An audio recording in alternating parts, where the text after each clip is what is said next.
Баарыңыздарга салам достор. Сиздер менен Ар Юрис юридикалык компаниясы. Менин атым Алиша жана бизде бүгүн конокто Элиз эже. Элиз эже жакында эле эки выдворениясынын отмена болуп, азыр документин колуна алып отурат. Куттуктайбыз сизди. Анда эмесе биздин көрүүчүлөргө ушул кантип выдворение болуп калдыңыз эле, кандай иштен өттүңүз айтып берсеңиз.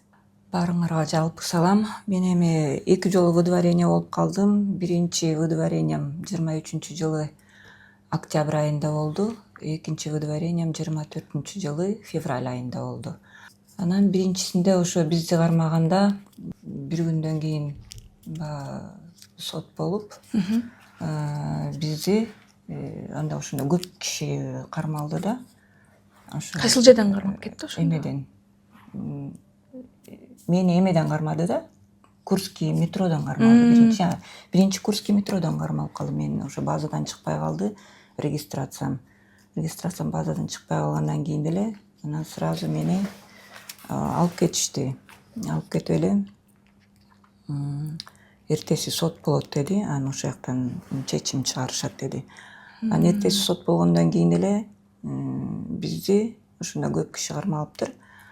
Бир 20 чакты кишидей. Баарыбызга ошо жалпы эле бир эле эме кылып коюшту, чечим чыгарышып. 10 күндүн ичинде бияктан чыгып кеткиле депчи. Штраф төлөдүңөрбү? Штраф төлөдүк, ооба, штрафын да төлөдүк, сразу эле штрафын төлөдүк. Канча болду штраф? 5000 төлөдүк штрафты. Анан деген чыгып кеткиле деди 10 күндүн ичинде. Анан же болбосо эме выезд кылып, анан регистрацияңарды жаңыртып, кайра иштей берсеңер болот деди. Бирок ошо обжалование жөнүндө айтылган жок да ошондо. Анан мен как обычно эле ошондо аяктан чыгып эле сразу эле Казакстанга чыгып кеттим. Чыгып келе регистрациямды жаңыртып эле иштеп жүрө бердим. Андан кийин экинчиси эме болуп калды да, как раз зеленый картамдын срогун эме продлевать этиш керек болуп калды да. Анан деген Сахарова барганда, анан ошол жерден мен кармалып калдым, дагы кармалып калдым. Это экинчи выдворенияңыз болду, бул экинчи, ошондо февралдын 24-чү болуп атат да, жылы. 24-жылы ушул жылы, Ооба, февралда. Ооба, ушул жылы февралда. Анан ошол жактан полицейскийлер кармаганда мен да түшүнбөй калдым да эмне үчүн кармап Вроде документ кылган келди деп. Всё нормально, эмнеге кармап атасыңар десем, силерди былтыр эле выдворять этиптир, анан эмне кылып жүрөсүңөр, кетпей дагы эле деди да. Анан мен ушундай түшүндүрдүм да, ушундай бизди ушундай выезд кылып эле регистрацияңарды жаңыртып иштей берсеңер болот десем, жок, андай эмес деди да, силер обжалование жазышыңар керек болчу деди. Анан аяктан да кармалдык. Анан эртеси соттун чечими менен бизди ошо кайра 10 күндүн ичинде чыгып кетишиңер деди. Анан уже эмне кыларыбызды билбей, ушул тааныш юристтерге кайрылдык. Бир жерге кайрылсак, ошо эметип, силердики 2 выдворение болуптур, жардам бере албайбыз дешти да. Анан дагы башкасына кайрылсак, алар обжалование эле жазып бере алабыз деди да. Ошол Толук гарантия бере албайбыз деди. Гарантия бере албайбыз деди.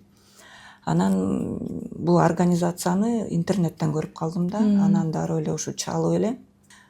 Чалгандан кийин деле ошо эметтик, кезгелик деди. Февраль айында сразу кайрылдыңыз да ошондо? Ооба, ошондо соттон кийин деле сразу эле ушу эмеден чалып, бияка бул организацияга чалып эле эметсек эле кезгелик деди.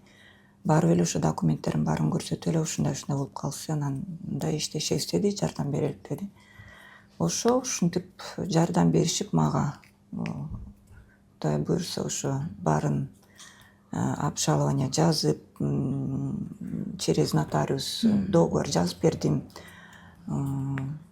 Юрист балага, аты жөнү Геннадий Владимирович, аябай ыраазымын, ишимдин баарын бүтүрүп берди. Ким муктаж болуп атса, ким кыйналып атса, ушул организацияга кайрылгыла. Ошондо 6 айдын ичинде, жарым жылда бүтүп калды да. Сот канча сот болду? Биринчи ошо эме Троицкий сот болду, биринчи кармалганымда. Ошондо эмеде болуп калды да, потому что ал жеңилирээк болуп калды да. Ал базага кирбей калды да, бул экинчи кармалганым. Базага кирбей калып, ошондо жеңил болуп, бат эле эме болуп калды да, обжалование болуп. Бул мурунку биринчи кармалганым жок, экинчи кармалган Троицкий сотто болду да. Ошо базага кире электе эле обжалование болуп чечим чыгарылды да, жакшы бат болду. А биринчи ошо Бауманскийде болду да сот. Ошонун базага кирип калып, ошонун кичине кыйыныраак болуп калды да. Сизди кармаганда регистрацияңыз, трудовой договор, ИНН-ыңыз бардыгы бар болчу да сизде, туурабы? Бар болчу. Бирок регистрацияңыз базардан чыкпай калды. Эмне себептен? Регистрациям базадан чыкпай калды. Мен деген ошо регистрациямды өткөзгөндө ошо эме болуп калды да, кармалып калышты. Задержка болуп калды, ошондо. Задержка болуп калды. Тааныштар аркылуу жасаткансыз. Тааныштар аркылуу жасатып эле ошо задержка болуп калды. Анан ошо негизи өзүм эрте эле өткөзгөм ал регистрацияны. Анан колумдагы регистрация бүткүчө дал ошо уже келиш керек болчу да. Кечигип калды. Анан ошо кечигип, ошон үчүн Базада жок. Базадан эметип калды да. Чыкпай. Эми Элизеже, өзүңүз жөн айтып кетсеңиз, Москвада канча жылдан бери жүрөсүз, канча жылдан бери иштеп жүрөсүз, үй бүлөңүз каякта? Ошолорду Өзүм жөнүндө айта келсем, мен эми Москвага келгеним ошо 21-жылы келгем, август айында. Ошо келгенден бери иштеп атам. Сразу эми орношкон жокмун, документтер даярдап убакыт өттү ортодо. Анан ошо бир клининговый компанияга туш келип калып, ошолор менен азыр иштешип атам, до сих пор. Эң биринчи жумушуңуз азыр деле ошол жерде иштеп жүрөсүз, э? Азыр деле ошо компанияда иштеп атам. Ошо үй бүлөм, балдарым бар, алар азыр Кыргызстанда. Биякта болчу ул келиним, анан келиним төрөгөндөн кийин алар Кыргызстанга кетишти. Негизи баарыбыз эле Москвага на заработки же приходим, заработать, прокормить детей дегендейчи, үй бүлөнү багып, өзүбүздү обеспечивать этип, кандайдыр бир максаттарыбыз бар, үй алам дейт, бирөө машина алам дейт, бирөө бизнес кылам дейт. Ошондой сизде кандайдыр бир максат барбы? Максатым, мен деле азыр ошо балама жардамдашып атам, ал да ошо стройка кылып аткан. Мен ошого алгам, ошо бир аз болсо да тыйын тупурларын салып атам, бир аз болсо да жардам берип балама. Анда Элизеже, өзүңүздүн акыл насааттарыңызды биздин көрүүчүлөргө айта кетсеңиз, ушул Москвада жүргөн мекендештерге сөзүңүз сизге, эркин микрофон.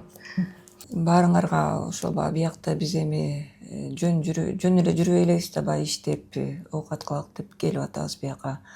Акча таап, жардам берип.